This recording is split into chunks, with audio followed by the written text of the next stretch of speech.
Okay, London session done. Took one trade on UK100.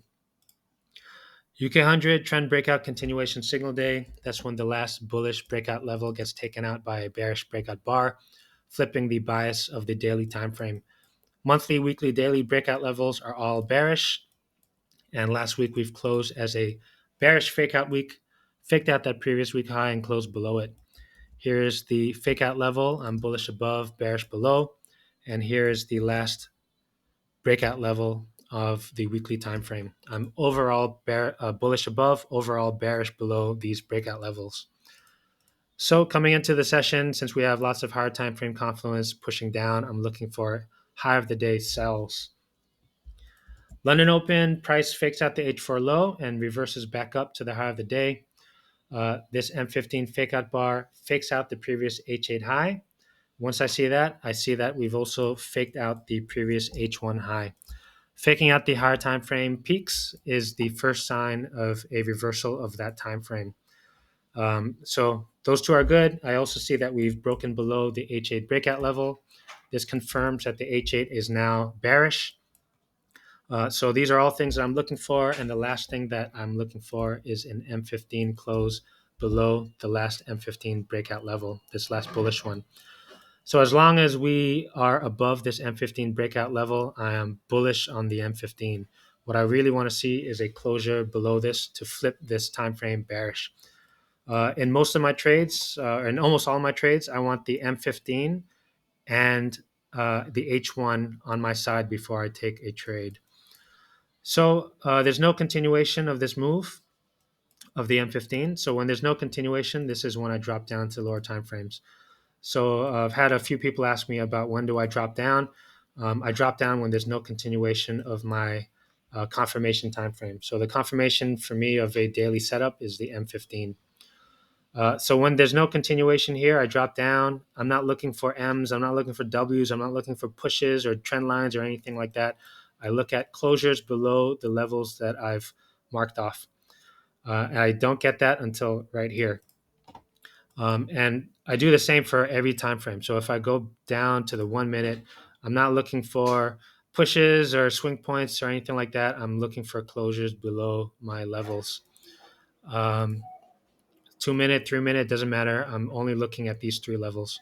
And so the way that I do my risk management, my M15, the M15 time frame is my confirmation time frame for daily setups. This is when I'll risk 100% of my position size. So let's say I'm risking 1% on this time frame. Whenever there's an M15 close, I'll risk 1%. If I drop down M5, I'm going to risk 0.5%. On the 2 minute, I'm risking 0.25. And then on the 1 minute, I'm risking 0.15. So I change the risk. I have a dynamic risk management style, but the levels I'm looking at are always going to be the same. So that's how I do it. That's when I drop down to lower time frame. In this case, I dropped down to the M5 and I got a closure under these levels at this bar. Once I saw this, I entered straight off the M5, stop loss at the high of the day, and I am targeting the previous day low. Reason why I'm targeting previous day low is because we have lots of higher time frame pressure pushing down, and I'm looking for a continuation of this daily bar. So right now we have a range. There's a bullish breakout bar followed by a bearish one, so it creates a range. As I don't like to see ranges, and as soon as I'm done with this video, I'm gonna go break even. Yeah, and so I have an alert up here at the daily open. I want to see how price behaves at the daily open. If it starts to reverse, then I'll just exit my position. But otherwise, I'm just gonna hold it to the previous day low. Yeah, so that's the only trade I took. It's a trend retracement setup off of a trend breakout continuation signal day. Did not trade anything else. Did not trade gold.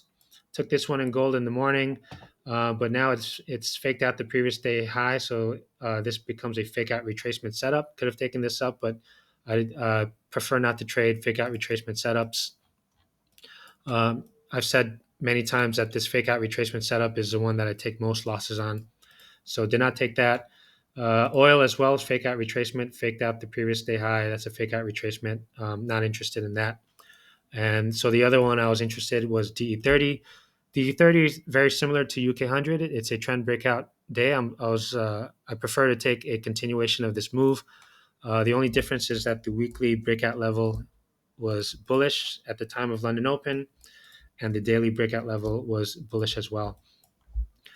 So coming into the session, London Open, I was actually bullish on this one.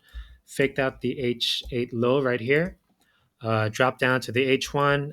See that we've also faked out the H1 low. Faking out the higher time frame peaks is the first sign of a reversal, but confirmation is after it closes above the breakout levels. So the breakout level for the H1, H8 is right here. And I did not take an entry of this one because I was going to be trading right into that breakout level. So I did not want to trade right into that because my trade would slam right into this breakout level. And so I was waiting for a closure above, never closed above until right now, which I was already done with my session. Yeah, so stayed out of DE30. I only took one trade on UK100, and hopefully it continues on. Did my forex pairs, marked off all the forex pairs, but I didn't really pay attention to them. Once I saw the UK100 trade, I just focused on that, and that's it. Yen pairs, I always look at the yen pairs and USD pairs. Yeah, this would have been nice. I was kind of looking for USD Swiss past couple days. Yeah, well, anyways, I only took one on UK100 and now waiting for New York.